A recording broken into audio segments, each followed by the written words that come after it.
Yo, what's up mga kaibigan? Nali na tayo magkwentuhan. Kakatapos lang nga ng trade deadline at pag-usapan natin ng mga star players na inaasahan na lilipat o malilipat ng team sa darating na off-season. Unahin na natin si LeBron James. Ang 4-time MVP ay tapos na ang kontrata sa Los Angeles Lakers ngayong season at ginawa ng maliwanag ng Lakers management na ang focus na nila ngayon ay si Luka Doncic at hindi na sila willing pa na magbigay ng malaking kontrata para kay LeBron.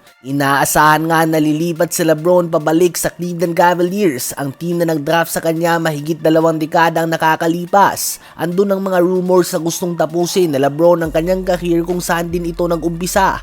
Kaya naman isa nga si LeBron James sa mga star player na inaasahan na lilipat ng team sa darating na off-season. Sunod naman ay si Kawhi Leonard. Ayon kay Chris B. Haynes ay mag-uusap nga si Kawhi at ang Clippers tungkol sa future nila ngayong off-season. Dito nga sila magdedesisyon kung ititrade na ba nila ang 2-time Finals MVP winner.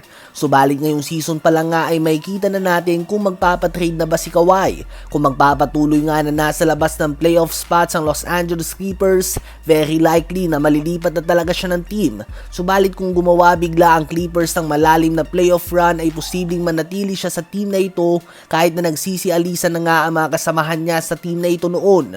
Sunod naman ay si Ja Morant. Ang Memphis Grizzlies ay desperado na nga siyang i-trade upang maumpisahan na ang rebuild mode. Nakakuha nga sila ng madaming draft picks para kay Desmond Bane at Jaren Jackson Jr. Subalit para nga may team na pumayag na makipag-trade para kay Ja Morant ay kailangan pa nila na magbigay ng draft compensation at least ayon kay Brian Windhorst ng ESPN. Si Morant ay may tinatawag nga na negative value sa NBA ngayon dahil sa kanyang ugali at mga injuries. Kaya naman inaasahan na matitrade siya sa off-season na ito kung may team nga na handang tumanggap sa kanyang mahigit 40 million na sahod at sa sakit na ulo na dala niya sa locker room. Isa pa ay si Anthony Davis. Bagamat kakalipat niya pa lamang sa Washington Wizards, siya mismo nagsabi na hindi pa siya sigurado kung tatagal ba siya dito. Up for contract extension na nga siya mga kaibigan ngayong off-season, kaya naman hindi pa tiyak sa ngayon kung pipirma ba siya ng long-term contract sa team na ito o hihingi din siya ng trade sa team na may lehitimong tsansa na magkampiyon. Si Giannis Antetokounmpo naman ay medyo magulo nga ang kanyang sitwasyon sa ngayon. Tila ba urong-sulong nga ang mga rumors tungkol sa paghingi niya ng trade. Si Austin Reeves naman ay isang pangalan din na inaabangan ng mga teams kung magkakayanan ba ng Lakers na tapatan ang mga max contract offer na matatanggap niya ngayong off-season. Mataas nga ang value niya ngayon at kung nais siya ng Lakers na mapanatili ay dapat natapatan nila ito o at least dikitan man lang.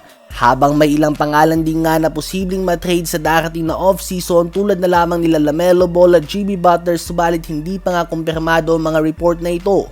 Ano ba masasabi niyo tungkol dito? I-comment yan sa baba at aking babasahin yan. Huwag kakalimutan na mag-like, mag-subscribe at hit ang notification bell for more updates at kwentuhan. Maraming salamat po sa inyong lahat.